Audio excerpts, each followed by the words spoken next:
Side Pat Welter, Dennis Cox here with you live at PNC Arena. Again, to help reinforce that is Walt Ruff, Hurricanes.com. Walt, 4-2 Canes wins tonight. Tell me I'm wrong.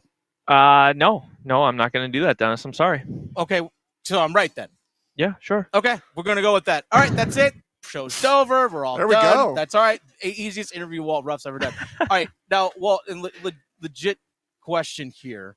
So you're saying that wasn't legit? No, I mean, it's a factual statement. Okay, all right, just checking. Question. This is an Continue, actual. This is an actual question. From what we've seen in the three Canes wins, blowouts, 5-1, 6-1, 6-1.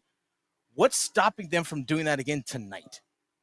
Ooh, that's a good question. I think we saw in what didn't go their way on Sunday in Game 3. It was, first time in almost 4 years that the team gave up 8 goals. I mean, you just don't see a team that's as structured and as sound defensively as the Carolina Hurricanes are giving up 8 all that often, right? I mean, it was just a weird game from start to finish, and I don't think by any means we'll see them give up 8 tonight, but that's obviously what didn't go correctly. What stopped them was New Jersey's big dogs. A lot of lost 50-50 puck battles. Again, just a whole bunch of atypical stuff that we're not used to seeing from this team, and quite frankly, I don't think we'll be seeing again for a very long time.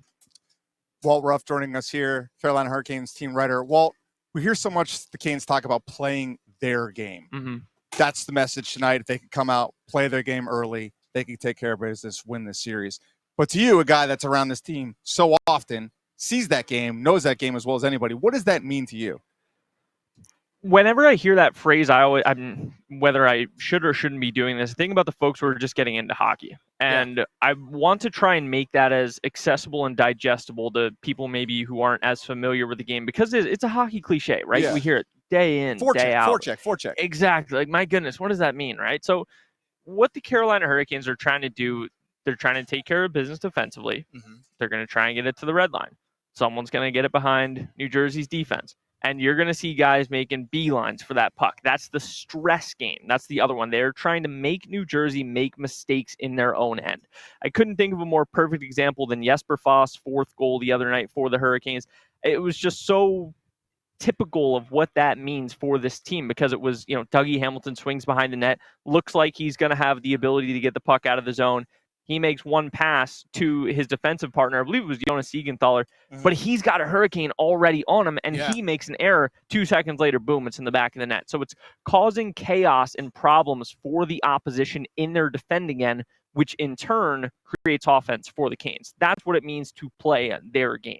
All right, so it's all about speed in that regard, because you have to be quick in order to get that. It's not just you have to be physical, but you can't just – it has to be a balance of both physicality and speed, essentially, is what you're trying to tell people out there. Because, you can chip the puck in, but if you don't have speed actually getting into the zone, then, well, it's going to be an easy outlet for the other team coming right back the other way. But you talk about things starting defensively, being sound defensively. When Carolina is at their best, it's between the blue lines is where they win games, because they don't let any easy entry into the offensive zone.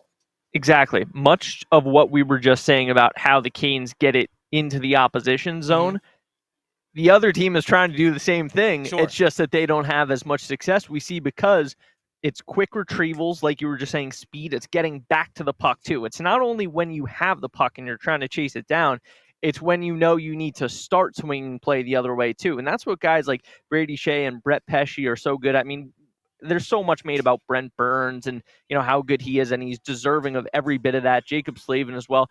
But I think that's a reason why we've seen guys like Jalen Chatfield succeed as much as he has this season, because he moves his feet so well. And when the opposition is trying to get pucks behind the Carolina's defense, they don't have a whole lot of success because they're quick getting to the puck, and just 1 or 2 steps makes all the difference in getting that puck back out of the zone. So that's why Carolina has as much success as they do in that realm.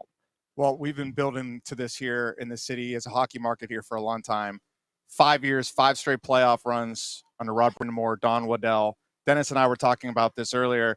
The opportunity might be now. They might not get a better chance than this. They might have better teams than this. We might not have a better team than this. How much do you think they need to seize this opportunity now? And do you think this might be the best one that we see for a while? It's a big moment for sure. You're spot on with that, Pat. And I can't help but agree in the sense of a lot of people will say, oh, next year is the year when you look at some of the cap space becoming available and some players who are under contract for next season. But it's hard to win 7 playoff games, let alone 8, right? And then once you win 8, you're halfway there. You've got the momentum, you're building something, and this team is not, squeaking by. Yes, the first series, went to 6 games. This one, they've got an opportunity to close it out in 5, potentially get a couple of rest days going into what could be an Eastern Conference final series. So, yes, I agree. They definitely need to try and jump on and seize the moment. The team will look different next year, point blank, but they're here now and they've got a legitimate shot to do this. I heard you guys talking in the previous segment. Yeah. There's no Tampa. There's no Boston. Some of these powerhouses are out of the way. It feels like an open game for pretty much anybody. And that's why this, feeling of belief has come about. I mean, my goodness, look at where we were this time last month. Yeah. This time last month, the team came off of a 3-game road trip getting swept by Nashville, Buffalo, and Ottawa. Oof. Yeah. And talk about a complete 180 in things. And there's a real belief now, not only amongst this fan base, but in the room too. Like, hey, we can do this. Walt Ruff, Hurricanes.com, joining us here live on site at PNC Arena, get you set for Game 5. All right, my final thing for you, Walt, is this. Game 5 against the Islanders, that series to me was played much tighter than what this series. Every game's been a blowout in this series. I think knowing what we saw, especially in Game 4, we saw Lindy Ruff in the second period, the New Jersey Devils head coach, call timeout. That New Jersey was just had the look of completely dejected and was just, can we go home, please? That was the thing. Like, can we please go home? And I think that Carolina, if they jump on this team today, this is much different than we saw against the Islanders. I don't see the mental toughness and pushback from New Jersey that we saw from the New York Islanders. I just have not seen it so far in the series. That's a fair assessment for sure. I mean, New York, the Islanders are a bit more of a veteran team, right? Yeah. There's some young studs on New Jersey. Yeah, exactly. And that's a big difference this time of year. And guys who, have been in these playoff games, been in these situations, they know what it's like. There's a lot of cats on this New Jersey club who haven't been there, and that's not a knock on them. It's just a fact of the matter, right?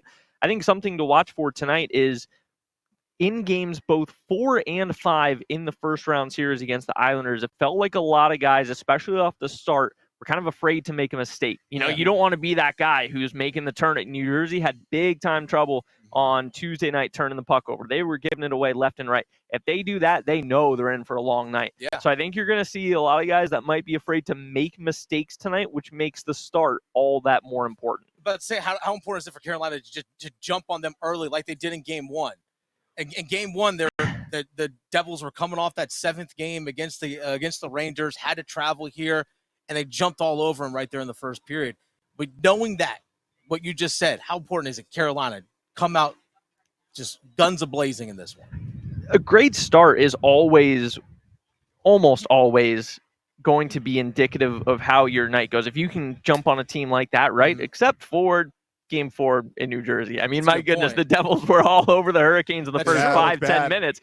That was ugly. Handled it. They did. Well, they responded accordingly. That's what it was. I mean, because those first 10 minutes, I got to be honest with you fellas, I was looking around in the press box like, oh my goodness, we're going to 6 games again. That was some weird stuff going on there. But they had the adversity and they had the bounce back.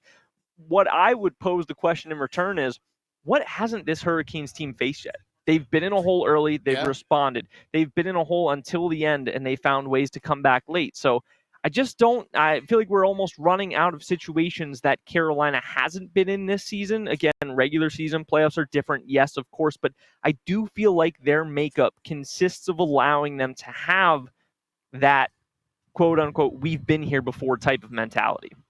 I'll ask you quickly. Favorite guy to talk to in the Hurricanes locker room and why?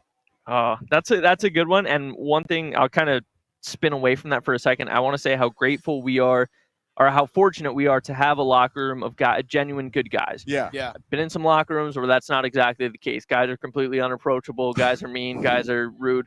It's really, we hear the fans talk about how good these guys are. A lot of good guys in that locker room. I don't know if I could give you one. I'm going to have to think about it, Pat. Maybe this is my way of buying another invite to the show. I don't know. But you're always invited.